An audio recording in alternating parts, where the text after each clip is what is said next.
som ganska snabbt triggar igång en väldigt negativ spiral. Och där har ju vi hittills varit väldigt tydligt. Vi tänker inte tillåta den politiska kartan flyttas, utan vi tänker ta den här diskussionen och det blir centralt i varje.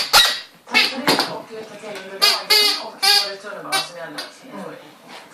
Det finns ingen parkering. Och vi följer ut vad som händer i Svärtorp här på TV4 under dagen. Strax tillbaka.